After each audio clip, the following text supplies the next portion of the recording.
ಓಂ ಸದ್ಗುರುನಾಥ ಶರಣಂ ಜಯ ಜಯ. ಓಂ ಸಚ್ಚಿದಾನಂದ ಶರಣಂ ಜಯ ಜಯ. ಎಲ್ಲರಿಗೂ ನನ್ನ ನಮಸ್ಕಾರಗಳು. ಯೋಗ ವಾಸಿಷ್ಠ ಜ್ಞಾನಯೋಗ ತರಂಗಿಣಿ ನಿರ್ಯಾಣ ಪ್ರಕರಣದಲ್ಲಿ ಶ್ರೀರಾಮಚಂದ್ರನಿಗೆ ವಸಿಷ್ಠ ಗುರುಗಳು ಉಪದೇಶವನ್ನು ಮಾಡ್ತಾಯಿದ್ರು. ಆಗ ಗುರುಗಳೇ, ನಿಜವಾದ ದೇವರು ಯಾವುದು ಮತ್ತು ನಿಜವಾದ ಪೂಜಾ ಕ್ರಮ ಯಾವುದು ಅಂತ ರಾಮನು ಪ್ರಶ್ನೆ ಮಾಡಿದಾಗ ರಾಮಚಂದ್ರನಿಗೆ ವಸಿಷ್ಠರು ಹೇಳ್ತಾರೆ, ರಾಮ, ಇದೇ ಪ್ರಶ್ನೆಯನ್ನು ನಾನು ಬಹುಕಾಲದ ಹಿಂದೆ ಪರಮೇಶ್ವರನಲ್ಲಿ ಮಾಡಿದ್ದೆ. ಆ ಘಟನೆಯನ್ನು ಹೇಳ್ತೀನಿ ಕೇಳು ಅಂತ ಹೇಳಿ ಅವರು ಗಂಗಾ ನದಿ ತೀರದಲ್ಲಿ ಕುಟೀರವನ್ನು ಕಟ್ಟಿಕೊಂಡು ವಾಸವಾಗಿದ್ದಂಥ ಕಾಲದಲ್ಲಿ ಪರಮೇಶ್ವರನು ಪಾರ್ವತಿ ಸಮೇತ ಬಂದು ಅವರಿಂದ ಉಪಚಾರವನ್ನು ಕೈಗೊಂಡು ನಂತರ ನಡೆದಂಥ ಮಾತುಕತೆಯನ್ನು ಎಲ್ಲ ಗುರುಗಳು ಇಲ್ಲಿ ಹೇಳ್ತಾಯಿದ್ರು. ಈಗ ಎಲ್ಲ ಉಪಚಾರ ಆದಮೇಲೆ ಪಾರ್ವತಿ ಪರಮೇಶ್ವರರನ್ನು ಪೂಜೆಯನ್ನು ಮಾಡಾದಮೇಲೆ ಮಹೇಶ್ವರನು ವಸಿಷ್ಠ ಗುರುಗಳನ್ನು ತನ್ನ ಸಮೀಪದಲ್ಲಿ ಕೂರಿಸ್ಕೊಳ್ತಾನಂತೆ.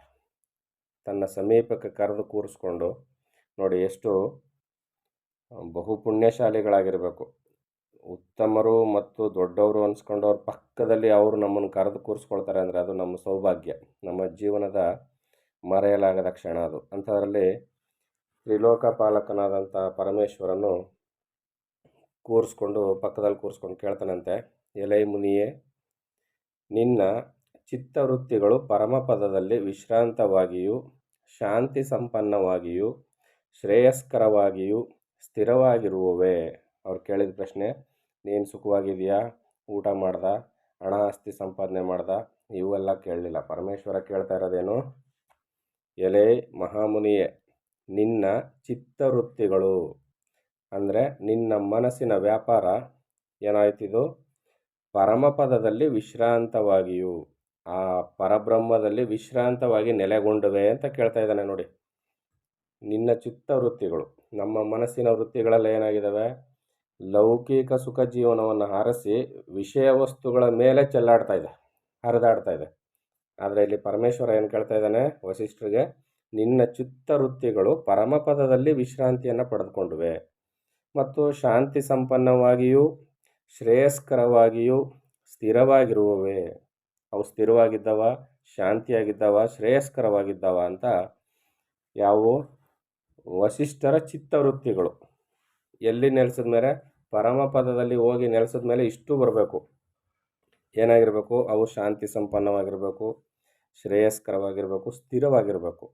ಇವಿಷ್ಟು ಆಗ್ತಾ ಇದೆಯೇ, ನಿನ್ನ ತಪವು ನಿರ್ವಿಘ್ನವಾಗಿ ನಡೆಯುವುದೇ. ನೀನು ತಪಸ್ಸನ್ನು ಆಚರಿಸ್ತಾ ಇದೆಯಲ್ಲಪ್ಪ, ಆ ತಪಸ್ಸು ನಿರ್ವಿಘ್ನವಾಗಿ ನಡೀತಾ ಇದೆಯೇ, ಆ ತಪವು ಮಂಗಳಕರವಾಗಿಯೂ ಬೆಳೆಯುವುದೇ. ಅಪ್ರಾಪ್ಯವಾದ ವಸ್ತುವು ನಿನ್ನಿಂದ ಪ್ರಾಪ್ತವಾದುದೇ. ನಿನಗೆ ಸಿಗದೇ ಇರತಕ್ಕಂಥ ವಸ್ತುಗಳು ನಿನಗೆ ಸಿಗ್ತಾ ಇದ್ದಾವೆ. ಅಜ್ಞಾನಿಕವಾದ ಭೀತಿಗಳು ಶಾಂತವಾದವೆ. ಅಜ್ಞಾನದಿಂದ ಜೀವಿಗಳನ್ನ ಭಯಪಡಿಸ್ತಕ್ಕಂಥ ಎಷ್ಟೋ ಭೀತಿಗಳಿರ್ತವೆ, ಅವೆಲ್ಲ ನಿನ್ನಿಂದ ದೂರವಾದವೆ, ಶಾಂತವಾದವೆ. ನಿನಗೀಗ ಯಾವುದ್ರ ಭಯ ಇಲ್ಲ ಅಲ್ವಾ ಅಂತ ಶಿವನು ಕೇಳ್ತಾನೆ ಎಂದು ಸುಧಾಸಾರ ಮಧುರವಾದ ವಚನಗಳಿಂ ಪ್ರಶ್ನೆಯಂ ಗೈಯಲು ನಾನು ವಿಜ್ಞಾಪಿಸಿದನು ಅದೆಂತೆನೆ.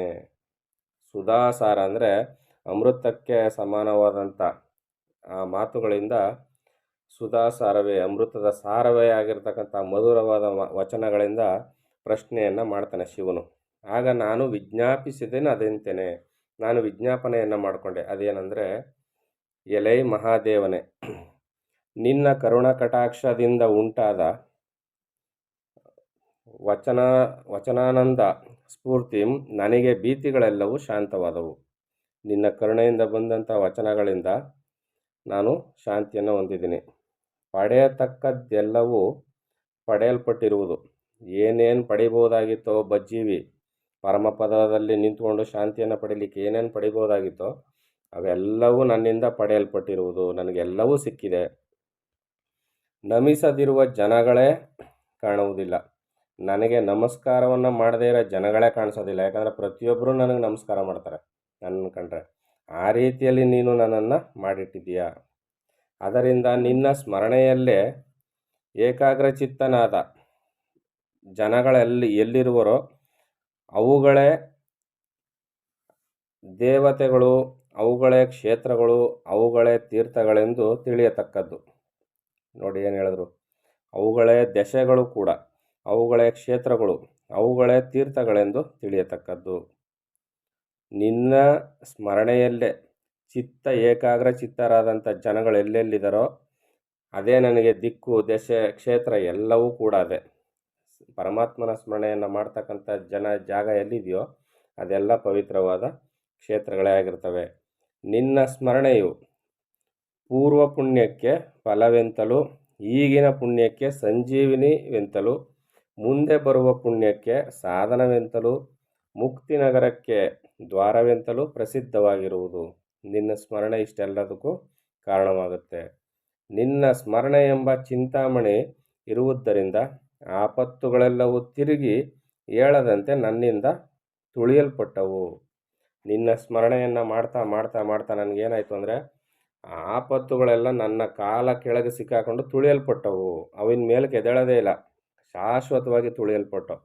ಅದಕ್ಕೋಸ್ಕರನೇ ಇಲ್ಲಿ ನಾಮಸ್ಮರಣೆಯನ್ನು ಮಾಡಬೇಕು ಅಂತ ಹೇಳ್ತಕ್ಕಂಥದ್ದು. ಪರಮಾತ್ಮ ಅನ್ನೋನಿದ್ದಾನ, ಅವನ ನಾಮಸ್ಮರಣೆ ಮಾಡಬೇಕಾ, ನಾವು ಬಂದ್ಬಿಡ್ತಾನ ಅಂತ ಅಂದರೆ, ಜ್ಞಾನಿಗಳು ಹಿರಿಯರು ನಮಗೆ ಯಾವುದೇ ಮಾರ್ಗದರ್ಶನ ಹಾಕ್ಕೊಟ್ಟಿದ್ರು ಕೂಡ ಅದರಲ್ಲಿ ಒಂದು ದೊಡ್ಡ ಅರ್ಥ ಇದೆ. ಅದರಿಂದ ನಾವು ಅದನ್ನು ಅನುಸರಿಸಿ ನಡಿಬೇಕು.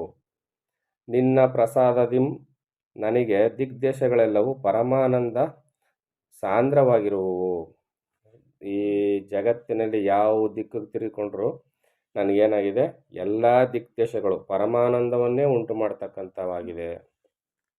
ಆದಾಗ್ಯೂ ಸಮಸ್ತ ಪಾಪಕ್ಷಯಕರವಾಗಿ ಸರ್ವ ಕಲ್ಯಾಣಗಳಿಗೂ ಅಭಿವರ್ಧಕವಾದ ದೇವಪೂಜಾ ವಿಧಾನವನ್ನು ಜಗದ್ಗುರುವೆಂತಲೂ ಮಹಾದೇವನೆಂತಲೂ ಪ್ರಖ್ಯಾತನಾಗಿರುವ ನಿನ್ನ ಮುಖದಿಂದಲೇ ಕೇಳಬೇಕೆಂದು ಇಚ್ಛಯಿಸುವೆನು.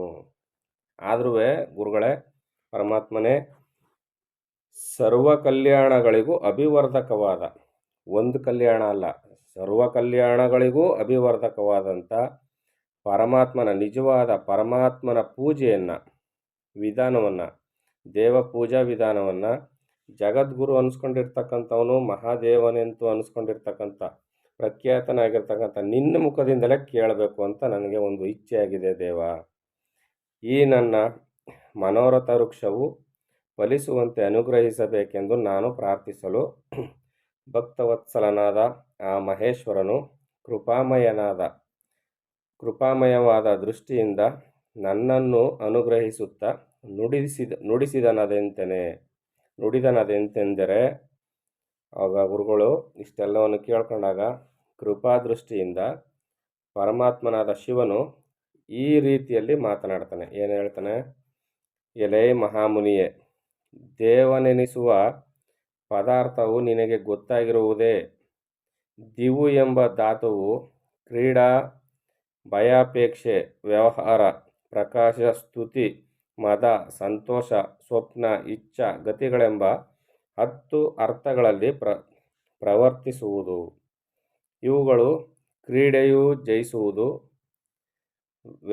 ವ್ಯವಹಾರವು, ಸ್ತುತಿಯು, ಇಚ್ಛೆಯು, ಗತಿಯು ಸಹ 6 ಅರ್ಥಗಳು ದ್ವಿತೀಯ ಪದಾರ್ಥವಿಲ್ಲದೆ ಸಂಭವಿಸಲಾರದು. ಅಂದರೆ ಇಲ್ಲಿ ಗುರುಗಳು ಏನು ಹೇಳ್ತಾ ಇದ್ದಾರೆ, ಪರಮಾತ್ಮ ಏನು ಹೇಳ್ತಾ ಇದ್ದಾನೆ ಅಂದರೆ, ಬ್ರಹ್ಮವೇತ್ತರಲ್ಲಿ ಶ್ರೇಷ್ಠನಾದ ವಸಿಷ್ಠನೇ, ದೇವಾರ್ಚನವನ್ನು ಕುರಿತು ಹೇಳುವೆನು ಕೇಳು. ಚೆನ್ನಾಗಿ ಕೇಳಿಸ್ಕೊಳ್ಳಿ. ಅದಕ್ಕಿಂತ ಉತ್ತಮವಾದ ಮೋಕ್ಷ ಉಪಾಯವು ಮತ್ತೊಂದಿಲ್ಲ. ನಾನು ಹೇಳುವಂತೆ ದೇವತಾರ್ಚನವನ್ನು ಒಮ್ಮೆ ಮಾಡಿದರೆ ಸಾಕು, ಮೋಕ್ಷವು ಲಭಿಸುವುದು ಅಂತ ಹೇಳಿ ಶಿವನು ಮೋಕ್ಷವನ್ನು ಲಭಿಸಲಿಕ್ಕೆ ಪೂಜೆಯನ್ನು ಆರಂಭ ಮಾಡ್ತಾನೆ. ಬಾಹ್ಯ ಪೂಜೆಗಳನ್ನು ಮಾಡಿ ಕೃತಾರ್ಥವಾಗಿರುವ ಹಸ್ತಗಳುಳ್ಳ ದ್ವಿಜಶ್ರೇಷ್ಠನೇ, ಅರ್ಚನ ಮಾಡಿಸಿಕೊಳ್ಳುವ ದೇವನಾರು ಎಂಬುದನ್ನು ಬಲ್ಲೆಯ?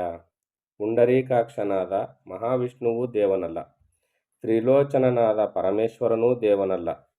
ಪರಿಚಿನ್ನ ವಸ್ತುಗಳಲ್ಲಿಯೇ ಶ್ರದ್ಧೆ ಇಟ್ಟುಕೊಂಡಿರುವುದು ಒಂದು ಜಾಡ್ಯ. ಅದನ್ನು ಕಳೆಯಲು ಹೀಗೆ ಹೇಳಿದೆ. ಕಮಲಾಸನನಾದ ಬ್ರಹ್ಮನೂ ದೇವನಲ್ಲ, ಸುರೇಶ್ವರನಾದ ಇಂದ್ರನೂ ದೇವನಲ್ಲ, ವಾಯುವೂ ದೇವನಲ್ಲ, ಸೂರ್ಯನೂ ದೇವನಲ್ಲ, ಅಗ್ನಿಯೂ ದೇವನಲ್ಲ, ಚಂದ್ರನೂ ದೇವನಲ್ಲ, ಬ್ರಾಹ್ಮಣನೂ ದೇವನಲ್ಲ, ಕ್ಷತ್ರಿಯನೂ ದೇವನಲ್ಲ, ನಾನೂ ಅಲ್ಲ, ನೀನೂ ಅಲ್ಲ, ದೇಹರೂಪವಾದವನು ಯಾವನೂ ದೇವನಲ್ಲ, ಚಿತ್ತರೂಪಧಾರಿಯಾದವನೂ ದೇವನಲ್ಲ. ಏನೇನು ಹೇಳ್ತಾ ಇದ್ದಾರೆ ವಸಿಷ್ಠರು? ಏನು ಕೇಳಿದ್ರು? ಮುಕ್ತಿಯನ್ನು ಪಡೆಯೋದಕ್ಕೆ ನಿಜವಾದ ಪೂಜೆ ಯಾವುದು, ನಿಜವಾದ ಪರಮಾತ್ಮನ್ಯಾರು, ಆ ಪೂಜೆಯ ವಿಧಾನವನ್ನು ನನಗೆ ತಿಳಿಸ್ಕೊಡು ಅಂತ ಕೇಳಿದ್ರು. ಅದಕ್ಕೀಗ ಗುರುಗಳು ಹೇಳಿದೀಗ ಶಿವನು ಇಷ್ಟೆಲ್ಲವನ್ನು ಹೇಳಿ ಯಾರ್ಯಾರು ದೇವರಲ್ಲ ಅಂತ ಹೇಳಿದ್ರು ಅಂತೆಲ್ಲ ಕೇಳಿಸ್ಕೊಂಡ್ರಲ್ವ? ಇವ್ರು ಯಾರು ದೇವರಲ್ಲ. ಮತ್ತು ಮಹಾಲಕ್ಷ್ಮಿಯೂ ದೇವನಲ್ಲ, ಮತಿಯೂ ದೇವನಲ್ಲ, ಅಕೃತ್ರಿಮವಾಗಿ ಸಹಜವಾಗಿ ಆದಿ ಹಂತಗಳಿಲ್ಲದೆ ಕೇವಲ ಪ್ರಕಾಶ ಸ್ವರೂಪವಾಗಿರುವ ಚಿತ್ತು ಯಾವುದೋ ಅದೇ ದೇವನು. ಗೊತ್ತಾಗ್ತಾ ಇದೆಯಲ್ವಾ? ಇಲ್ಲಿ ಆದಿ ಹಂತಗಳಿಲ್ಲದೆ ಕೇವಲ ಪ್ರಕಾಶ ಸ್ವರೂಪವಾಗಿರುವ ಚಿತ್ತು, ಆ ಚಿದ್ವಸ್ತು ಏನಿದೆಯಲ್ಲ ಅದೇ ನಿಜವಾದ ದೇವನು ಅಂತ ಇಲ್ಲಿ ವಸಿಷ್ಠರು ಹೇಳ್ತಾರೆ. ಇನ್ನು ಮುಂದುವರೆದು ಅದರ ವಿಚಾರವನ್ನು ಮುಂದುವರಿಸ್ತಾರೆ. ಅದನ್ನು ಮುಂದಿನ ಆಡಿಯೋದಲ್ಲಿ ತಿಳಿಸ್ಕೊಡ್ತೀನಿ. ಎಲ್ಲರಿಗೂ ಒಳ್ಳೆಯದಾಗಲಿ. ಓಂ ಸದ್ಗುರುನಾಥ ಶರಣಂ ಜಯ ಜಯ. ಓಂ ಸಚ್ಚಿದಾನಂದ ಶರಣಂ ಜಯ ಜಯ. ಹರಿ ಓಂ ತತ್ಸತ್. ಹರಿ ಓಂ ತತ್ಸತ್. ಹರಿ ಓಂ ತತ್ಸತ್.